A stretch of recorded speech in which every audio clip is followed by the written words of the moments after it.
All right. Good morning, Florida Panther fans. Boy, oh boy, oh boy, oh boy, oh boy, oh boy. The difference, the juxtaposition between the two possible outcomes last night. Toronto was 6 points in first place and us in last, or not so much. And I give our boys credit, man. It was not pretty. It looked like a bunch of ragtag, disorganized guys off the street at times. But we got 2 points. We win the game. Didn't have to take it to overtime. And that right now is all that matters. So good morning, Stu. How you doing, brother? Morning, Eric. I'm doing good. Rocking my 25th anniversary shirt. Yeah, seems just like yesterday. Welcome to Flying Fluffy Hockey, the number one Panther fan podcast in the world. If you have not subscribed to this channel, please hit subscribe. Listen, I think we were both worried going into the game. Mm-hmm. I liked how we came out, and obviously getting 2 goals in the span of 5 minutes, let's just say conservatively, at the end of the period, 6.9 seconds to be exact on the Oliver Ekman-Larsson goal. Yeah. That was good. That was really good. Yeah, Always took the lead for Bob. Yep. And Bob was playoff Bob last night. So, it's like Jekyll and Hyde. It's like, who are we going to get? Right. Crappy Bob or Vezina Bob? Well, I tell you, I'll take that version of Bob over the version that we got at the beginning of last year, which was just a month of crappy Bob, So he understands the situation. You know what I mean? Yeah. We need him to be. But listen, I was very impressed how. I mean, listen, you're never going to shut down Austin Matthews. The guy is a fucking beast of a player. Yeah. You could just see. I mean, he gets the puck, and you really got to worry every time he's got the puck on his stick. I'm surprised he didn't shoot more last night. But and then you got the usual cast of characters, the Panther killers, Tavares and Marner and Nylander. And I didn't know that they had picked up John Klingberg. Always was, standout defenseman for Dallas. So they have Giordano, who I don't like that guy.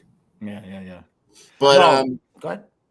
Just impressed, really impressed with, the line combos, all of them seem to be working real good. The fourth line stuck out to me last night. Yep. Lundberg, is the Ryan Lundberg that we know. Yes. I don't know what happened in the first couple of games, but he got it together. I'm really big on this kid, Justin Sordoff. Yeah. I think he's got the complete package. He's got good hockey IQ, and he doesn't hesitate going in the corners and banging guys. Right. I haven't seen him really, shoot as much as I'd like to see him shoot, but I think they made the right decision keeping him up and sending Mackey down. As much as I really like that kid, it would be good for him to get. Did you see what Maurice said about that? No. Basically, like everything else, after months of conjecture, then Maurice will tell us what the plan was after he executes the plan. And what he said about both of those guys is he'd like them both to play 100 professional games this year, about half in the NHL and about half in the AHL. So apparently the plan all along has been, if they were ready, back and forth.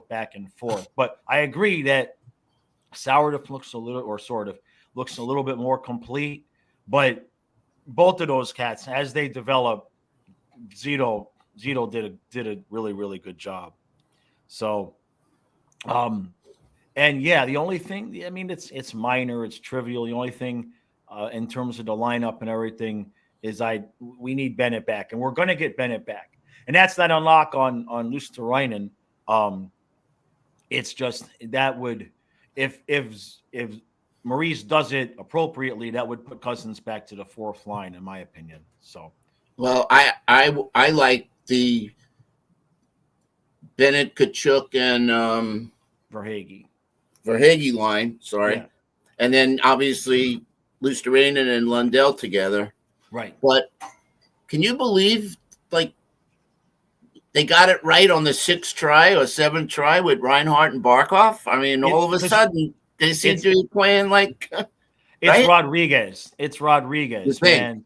I mean, that dude, because, I'm streaming the games and we're calling the games.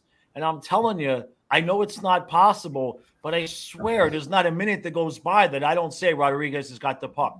I mean, he is just the most. Who was that? I forget the name, and forgive me, but he was the smaller guy, smallish. They used to play for the Lightning back in the day. That was just a maniac and a beast all over the ice. What the hell Tyler was? Johnson? No, no, no. This was like late '90s.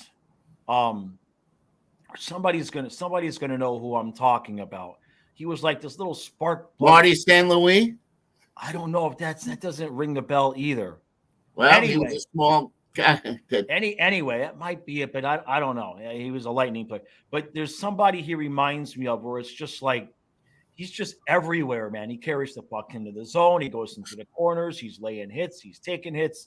He's making passes. I mean, he's just one of the most active players I've ever seen. And for whatever reason, that combination plus putting Reinhardt on the left. Remember all the other times, right? He was on the right. Now he's on the left, and I don't ever want to see that line broken up. Now I'm like, well, if you watch the video I did yesterday, I've flipped. I have flipped to the solution to our salary cap issues, and I don't want to get too much into it, but I have flipped from Reinhardt to Verhaeghe, which is a whole other different story. But and then the defense, we can't go without. That's a couple of games now where I was concerned. I was concerned with the Devils' speed, and Lord knows, we know that the Leafs can score goals, and somehow, some way, that Mikula Kulikov pair is doing just enough. It's ugly as hell. It is the ugliest second pair you ever want to see, but they're holding it together. So what can you do? I call it the hold your breath defensive pairing. yeah. I thought Kulikov had a pretty good game yesterday. Mm-hmm. And this kid Mikula is definitely, Yeah. I haven't seen the meanness streak that they keep talking about, and that's okay. Right. But listen, you're going to get a war every time the Maple Leafs and Panthers get together. Yeah. It's been heightened since last playoff because we embarrassed them. Right. And no hockey player or hockey team wants to be embarrassed, especially the Toronto Maple Leafs in the hockey capital of the world. Which by the way, I just want to address something that was in the comments to the recap. That was the Florida Panther fans trolling the Leaf fans. It was the Panther fans yelling, "We want Florida."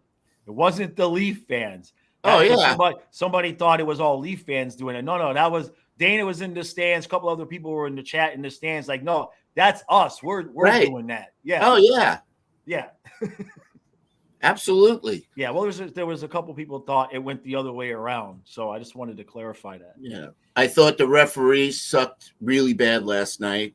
Really? Yeah. Some of those penalties, both on us, both on them. I mean, the one at the end with Barkov, that's the refs giving the Leafs, a chance to tie it up. Sure. But I agree and disagree because I kind of thought it was called evenly, which in today's NHL, that's the best you could hope for. It was.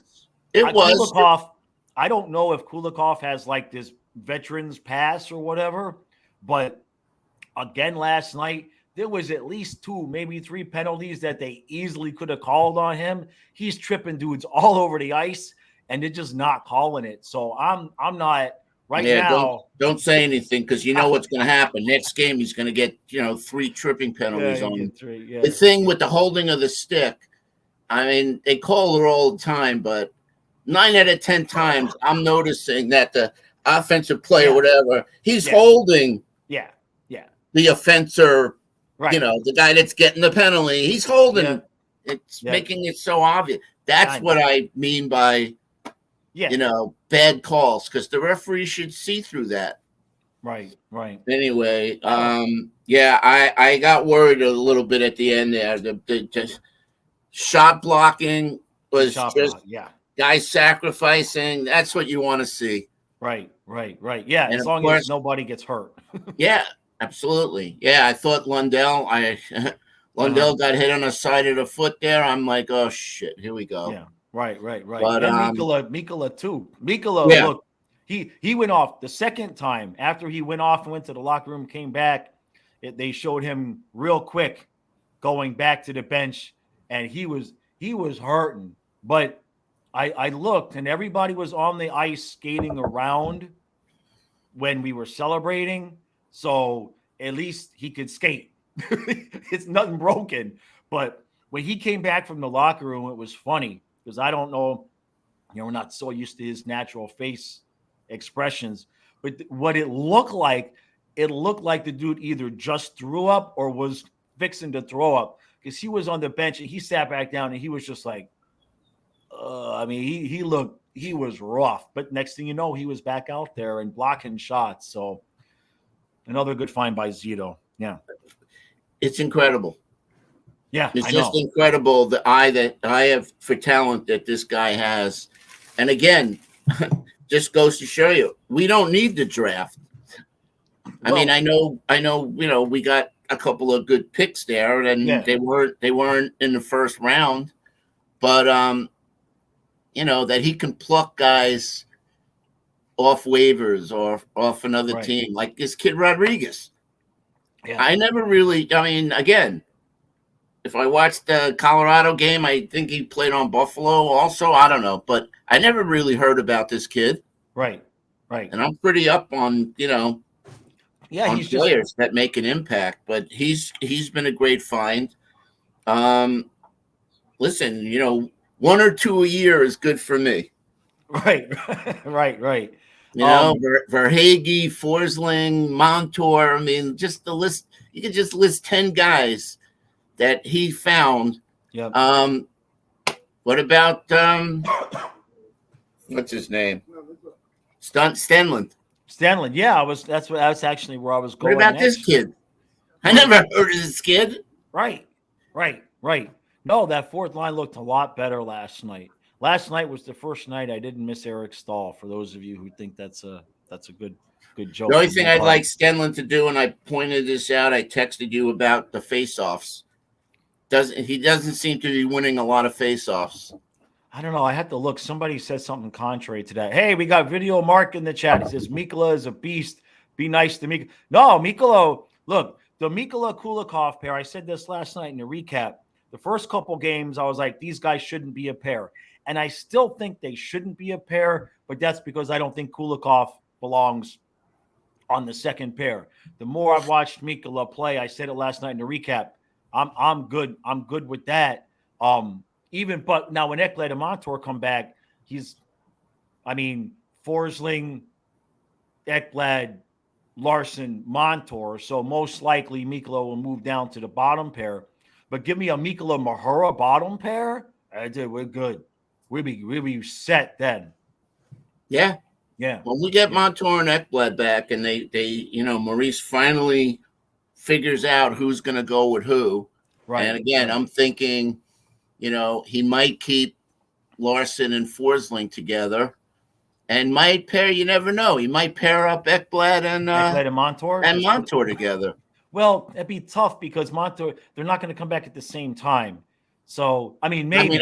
I'd like to see Mikkola and, Ekblad, or Mikkola and, the lefty-righty combination. No, you hit on it. You're right now that I think about it, because Montour comes back, so Montour slips into Kulikov's spot, and I got Mikkola Montour. And then when Ekblad comes back, I kind of agree for now you leave Forsling Larson alone, because to be honest, this is not me ripping Ekblad, but at worst, Larson is as good as Ekblad has been. They're kind of almost the same player-ish. You know what I mean? Ekblad is more up and down. Ekblad might have a higher ceiling, but he kind of screws up more. Larson seems to be a little bit more in the mid zone there, consistent, which is what you need next to Forrest. He's a better skater. Yeah. Well, I mean, Ekblad was never a great skater, and the guy. But I mean, as far as like speed goes, yeah. Yeah. So, hey, AJ's in the chat, says good morning, everyone. Great game all around. Yep. Good morning, brother. How you doing? So what do you think? I mean, we didn't really have sustained power play. Obviously, we shot ourselves in the foot every time we had a power play. We took a stupid penalty, but I like the way they're moving it around. I mean, they're just telegraph what they're gonna do. It's either throwing it to Kachuk behind the net or whatever. I mean, it's always Larson to Bar. I mean, I like the fact that Barkov took a couple of shots from, that's what he needs to do. He needs to just shoot. Right. And hit the net when he. I have a question for you. Because I asked this last night in the recap. I got a few responses. I asked a few people who were at the game because I know everybody knows how I watch things. So I'm taking my opinion. I put it over here. So I asked the opinion of, does Kachuk not look 100% right to you when he's handling the puck around the net? And I got a few comments from people at the game that kind of agreed with that. I wonder what you think. As far as like his handling of the puck in close around the net, he hasn't scored yet. That might be part of it. But it just seems like he's having a little bit more. Like last year was like everything he did was like magic. It's like, how the hell did he do that? And he seems to be maybe at like 85-90% of that ability right now. I don't see anything wrong with him physically. Okay. All right. I mean, he almost tipped one in last night. Right. Went over the net, but that was incredible. Right, he just, he needs to score a couple of goals and get his, get out of first gear. Well, I'm just going to keep saying he's not 100% until he scores. And then, all right. Then we're good. No, I think he's okay. Okay. All right. I mean, he doesn't look, he looks better every game. I'll put it that way. It's just, I would like to see him do one of those, oh my God, how did he do that? And put it in the net, kind of put my mind at ease. You know what I mean? I've had a very similar injury to what he had. So I know, and that was when I was 22. So I know what you start feeling and everything. And it's tough, man. That's a bad injury. And you can be 100%, but at the same time, when you go to do certain activities, you still feel it. You know what I mean? You feel scar tissue that builds up and moves. So let's give it 2 or 3 more games and readdress that. Right. I think once he gets a goal or two. Yeah. Because I think when he gets his first goal, he's going to get another one in the same game. Right. That's just my thinking. The good news is Sam Reinhart's making up for it because, Sam Reinhart never scores till game 10, and now he's got 4 in 4 games. Yeah, that first line is looking good.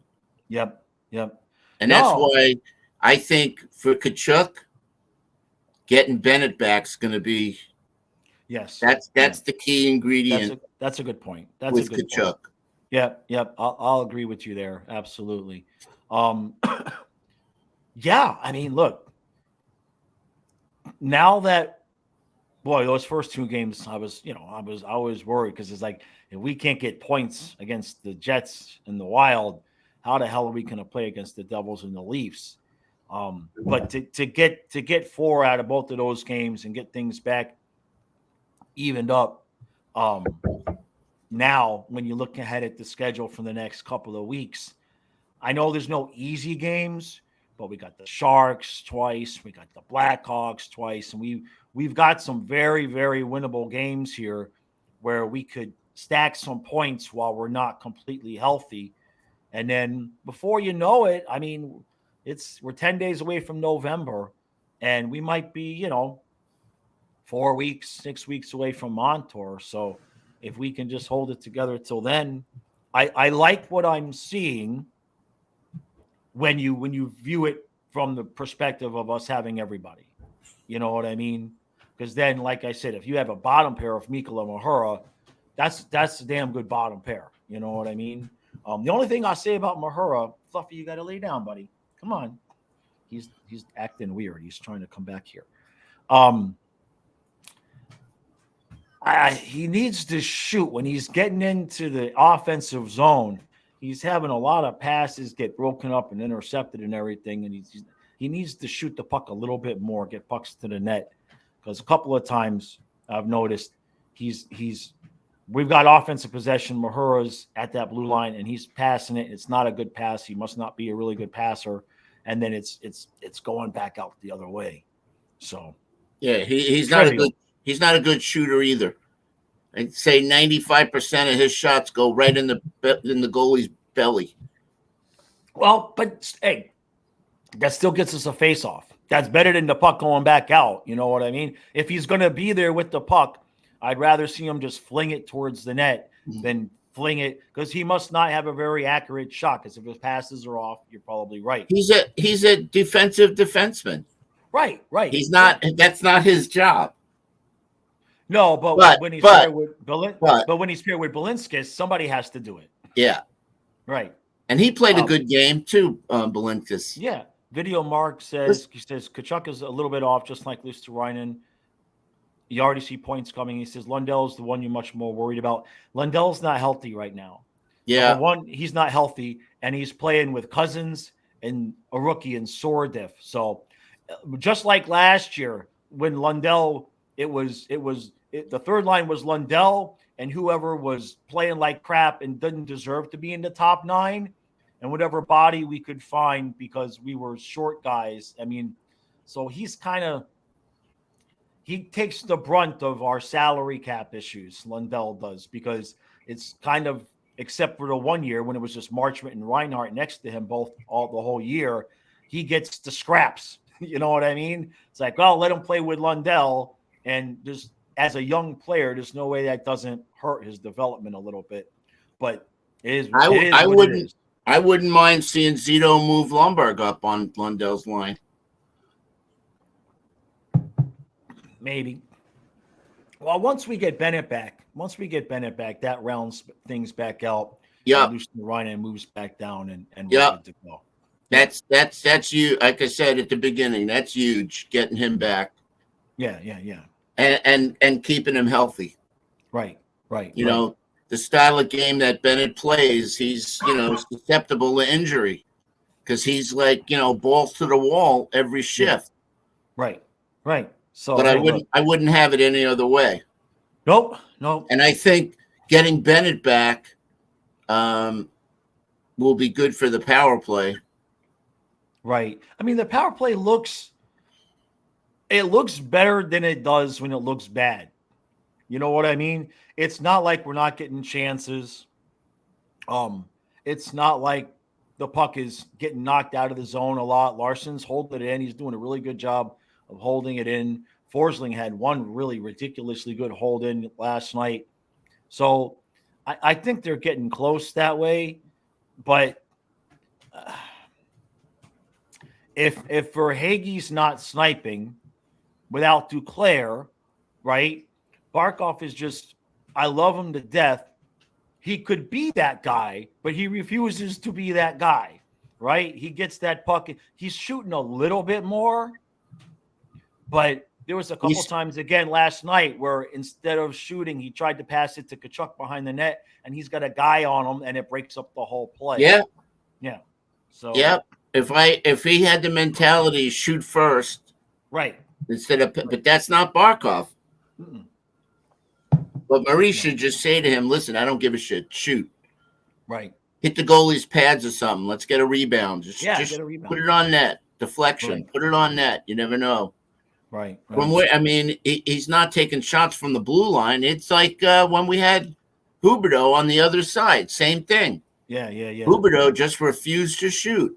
Right. And how many times did he shoot and snipe at top corner? So, speaking of shooting and sniping top corner, that shot from Stenlin. Oh yeah! Holy hell! Yeah. I mean, you that 6-inch spot at the you know what I mean? But yeah. He did it from the opposite side. He went. I mean, that was a crazy accurate shot, which kind of makes up for the few open nets we've missed. Barkov put it into the side. Reinhart did it the other day. And you think the goalie's making this fantastic save, and then they show the replay. Like, you son of a bitch, you stuck the wrong side of the net, on the other side of the net. Yeah, how did Barkov miss that one? I think the puck was rolling a little bit. Yeah. When I watched the replay, it wasn't a flat puck. It was kind of up. It was bouncing and rolling just enough. And when it's so short, if it's not flat, it only has to be off by a couple of inches to look really bad on TV. You know what I mean? So hey, look. So who we got up next? Yeah, that's what I was gonna do that. Let me pull this. Let's see what we got. Hey guys, I'm going to Las Vegas on Tuesday. I'm going to go see U2 in the Sphere. Really psyched about that. Oh, wow. I was hoping there'd be a Knights game on Thursday because I'm catching the red eye back to Florida. So I don't know if there is or not. I don't think so. Right. Okay. So I talked about this a little bit on the podcast yesterday because I was trying to slot Stolars into a game here. We've got at home. We've got tomorrow. We've got the Canucks. Then Tuesday we've got the Sharks, and then Saturday we've got the Kraken. Now the Saturday game. Wait, Saturday. Saturday we got Vancouver. Yeah. So that's a Stolars game. Well, maybe, and I'll tell you why. That's what I thought at first, but then we've got the Sharks on Tuesday, and we've got Saturday the Kraken at home. Then Monday, so only one day off in between, and we're at Boston. So you might want to just play Bob the next two games and put Stolars in that last home game to make sure. Otherwise, Bob's going to have to play, a last home game, one day off, and then so to me, I'm thinking Stolars tomorrow. Okay, Bob on Tuesday, Stolars Kraken on Saturday, and then Bob back in Boston. No, he's not going to do that. What? Maurice isn't going to do that. He's not going to. Well, he might not do it, but that's what I think. That's what you think. Okay. Okay, that's what I think he should do. I think. Listen, Bob's played 4 games now. Yeah. Let's Stolar. I mean, Vancouver. We're not talking about. Yeah, I'm not against that. I'm not against that. I'm just saying what I don't think Maurice. I think Maurice is going to give Stolars one game. But anyway, after that, we go out on the road. Bruins, Red Wings, Blackhawks. Okay, so there's some hard games. There's some winnable games, and then they did that thing to us again where November 4th we're on the road with the Blackhawks, and we come home for one game on the 6th against the Jackets, and then 2 days later we're back out on the road against the Capitals, and then 2 days later we're back home against the Hurricanes. All right, at least we're not traveling 4 hours to L.A. Right. No, comes a flight to Washington's 2 hours. Right. A flight to Carolina is an hour and a half, whatever. So I'm okay with that. Yeah. The tough part of the schedule, not the West Coast trip, comes up. And that starts November 14th. We're at the Sharks. The 16th, we're at the Kings. And then the next night, back-to-back, we're at the Ducks. All right. So Stolars is going to get his games. Anaheim's an hour from L.A. Yeah. That's a bus ride. Yeah, well, it's easy for them, but the 10:30 starts for me. That's a different story. That's a whole different story, man. My recap was out at 10:30 last night. You see what I'm saying? But I'm gonna try this year to gut it out, and we'll see how it goes. I'm gonna do the best I can to stay up and do those streams, but I don't know if I'll be up at 8 o'clock. I mean, I'll have to be up anyway because the dog's getting me up at 6 o'clock no matter what. Yeah, you don't have whether a choice or not I'll be up and I'll be here. Whether I'll be conscious, that's the question. That's the question. Well, it's too bad that the games are close to my Vegas trip because normally I'd be going out. That Brian's got the glass seats for LA, right. So right. Yeah. So, too bad. So that's it. All right. You got anything else? Nope. We're good. Just hit subscribe, like, and Yeah, please let's do get hit us that. to 10,000. Yeah, let's the only time I get new subscribers is when I post dog content, and that's not good for the channel. So if Nope. you're new here, please do me a favor. I've been at 7,000 subscribers for about 6 months now. It just stopped. I hit 7,000 and it just face planted up against the wall. I'm getting concerned that I've got all the every Florida Panther fan knows about me, either loves me, hates me, end of discussion.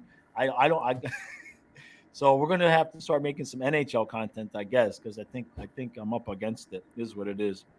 All right, everybody. Appreciate y'all joining us live. This was cool. We had a nice little crowd here. Appreciate everybody with super chats on the stream last night.